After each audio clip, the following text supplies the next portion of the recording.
இன்றைக்கி தந்தூரி சிக்கன் வீட்டிலே கேஸ் ஸ்டவ்வில் ஈஸியாக எப்படி செய்யணும்னு சொல்லி பார்க்க போகிறோம். Plus tandoori masala powder and mayonnaise ஹோம்மேடாக எப்படி பண்ணுறதுன்னு பார்க்கலாம். வாங்க வீடியோக்குள்ளே போகலாம். இப்போ நம்ம ஃபர்ஸ்ட் நான் இங்கே 2 சிக்கன் லெக் பீஸ் எடுத்து வச்சுருக்கேன். இதுக்கு நம்ம ஃபர்ஸ்ட் மேரினேட் பண்ணி வைக்க போகிறோம். 1/2 கப் லெமன் ஜூஸ் எடுத்துகிட்டு அது கூட தேவையான அளவு சால்ட் சேர்த்துட்டு அந்த சிக்கன் ஃபுல்லாக ஈவனாக ஸ்ப்ரெட் பண்ணி விட்டுடணும்.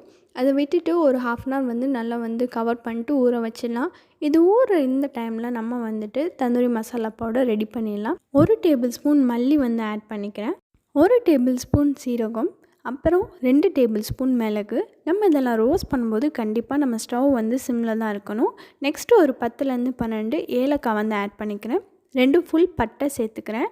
1 டேபிள் ஸ்பூன் கிராம்பு ஆட் பண்ணிக்கிறேன். லாஸ்ட்டாக ஜாதி பத்திரியும் அந்த வெந்தயக்கீரையும் 1 டேபிள் ஸ்பூன் ஆட் பண்ணிக்கிறேன். இப்போது இது கூட ஃபைனலாக நம்ம காஷ்மீரி ரெட் சில்லி ஒரு 10லேருந்து 12 ஆட் பண்ணிக்கிறேன். சப்போஸ் நம்மளுக்கு காரம் அதிகமாக இருக்குன்னா நம்ம அதுக்கேற்றப்பில் கம்மி பண்ணிக்கலாம். லாஸ்ட்டாக இது கூட நான் அந்த ஜாதிக்கான்னு சொல்லுவாங்க அதை ஆட் பண்ணிக்கிறேன். இது நம்ம கிரைண்ட் பண்ணும்போது நம்ம லேசை தட்டிட்டு நம்ம அரைக்கணும். 10லேருந்து 12 நிமிஷம் இதை நல்லா மிதமான சூட்டில் ரோஸ்ட் பண்ணிவிட்டு ஃபைன் பவுடரை அரைச்சி எடுத்துடலாம். இப்போ நம்ம தந்தூரி பவுடர் சூப்பராக ரெடி ஆகிடுச்சு. இதை நம்ம சிக்கனோட மிக்ஸ் பண்ண முன்னாடி ஒரு பேஸ்ட் ரெடி பண்ண போகிறோம். 3லேருந்து 4 பூண்டு, 1 இன்ச் இஞ்சி எடுத்துக்கிறேன். 2 பச்சை மிளகாய், கொஞ்சம் கொத்தமல்லி, 4லேருந்து 5 சின்ன வெங்காயம் இதெல்லாம் போட்டு அரைக்க கூட தயிர் சேர்த்து அரைச்சிடணும். தண்ணி விடாமல் தயிர் சேர்த்து நல்ல ஒரு பேஸ்ட்டை நம்ம அரைச்சி எடுத்து வச்சுக்கலாம். இப்போ இந்த சிக்கன் நல்லா லெமன் ஜூஸ் அண்ட் உப்போட நல்லா ஊறி இருக்கு இல்லையா, இது கூட நம்ம ரெடி பண்ணி வச்சுருக்க இந்த பேஸ்ட் ஆட் பண்ணிடலாம். க்ரீன் பேஸ்ட் ஆட் பண்ணதுக்கப்புறமா கரம் மசாலா 1 டீஸ்பூன் ஆட் பண்ணிக்கிறேன். சீரகத்தூள் 1 டீஸ்பூன் ஆட் பண்ணிக்கிறேன். அதுக்கப்புறமா Kashmiri red chilli powder 1 tablespoon add பண்ணிக்கிறேன். இது இல்லைன்னா சாதாரண மிளகாத்தூள் ஆட் பண்ணிக்கலாம். ஃபைனலாக 4 டேபிள் ஸ்பூன் அரிசி மாவு சேர்த்துக்கிறேன். இப்போது நம்ம ப்ரிப்பேர் பண்ணி வச்சுருக்க தந்தூரி மசாலா இது கூட ஆட் பண்ண போகிறோம். 2 டேபிள் ஸ்பூன் தந்தூரி மசாலா இது கூட நான் ஆட் பண்ணிக்கிறேன்.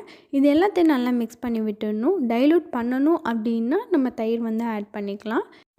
நான் இங்கே ஒரு ஆப்ஷனலாக ஒரு pinch red food colour add பண்ணிக்கிறேன். உங்களுக்கு தேவைன்னா நீங்கள் ஆட் பண்ணலாம், இல்லைன்னா ஸ்கிப் பண்ணிடலாம். இதை ஆட் பண்ணிவிட்டு இது கூட நம்ம இப்போ தந்தூரி ஃப்ளேவர் கொடுக்குறதுக்கு என்ன பண்ண போகிறோம் அப்படின்னா, ஒரு பீஸ் சார்கோல் எடுத்துகிட்டு நல்லா சூடு பண்ணிக்க போகிறோம். இந்த மாதிரி ஒரு சின்ன கிண்ணத்தில் எடுத்துகிட்டு அந்த சார்கோல் சிக்கனோட சென்டரில் ப்ளேஸ் பண்ணிடணும். அது நல்லா சூடாக இருக்கும்போது அதில் 1 டேபிள் ஸ்பூன் கீ ஆட் பண்ணிக்கணும்.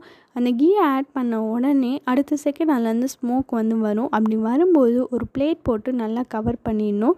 ஸோ அப்படி கவர் பண்ணும்போது சிக்கன் அந்த ஸ்மோக்கோடு சேர்ந்து மசாலா நல்லா மேரினேட் ஆகிடும். ஒரு 30 மினிட்ஸ் இதை வச்சிடணும்.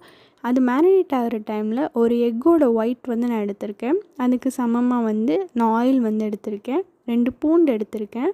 1 டேபிள் ஸ்பூன் பெப்பர், தேவையான அளவு உப்பு, இதெல்லாம் போட்டு நல்லா ஃபைனாக நம்ம கிரைண்ட் பண்ணி எடுத்துக்கிட்டோம்னா நம்மளோட ஹோம்மேட் மயோனேஸ் சூப்பராக ரெடி ஆகிடும். இப்போ நம்ம மயோனேஸ் ரெடி பண்ணி வச்சுட்டோம். நம்ம மேரினேட் ஆன சிக்கனை இப்போ எடுத்து பார்த்துடலாம்.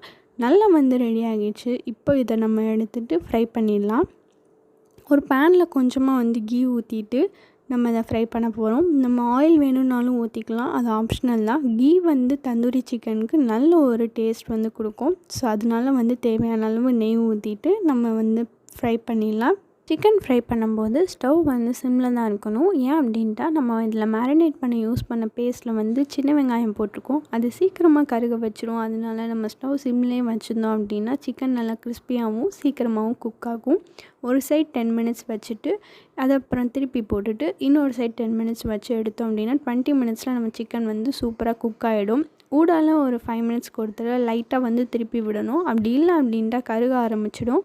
நம்ம இதுலேருந்து உதிர்ந்த அந்த மசாலாவை கரண்டி வச்சு அதோட சேர்த்து விட்டுடணும். அப்படி சேர்த்து விடும்போது அது சீக்கிரமாக அதோட நல்லா ஒன்று சேர்ந்துக்கிறோம். இப்போ 20 மினிட்ஸில் நம்ம சிக்கன் 2 சைடு சூப்பராக குக் ஆகிடுச்சு. இந்த ஸ்டேஜில் நம்ம ஸ்டவ் ஆஃப் பண்ணிவிட்டு நம்ம இதை எடுத்துடலாம். ஃபைனலாக ஒரு ஸ்டெப்பில் நம்ம என்ன பண்ண போகிறோம் அப்படின்னா, நம்ம பர்னரில் லைட்டாக அந்த சிக்கன் காட்டி எடுக்க போகிறோம். நம்மள்கிட்ட க்ரில் பேன் இருந்துச்சுன்னா அது வச்சுக்கலாம்.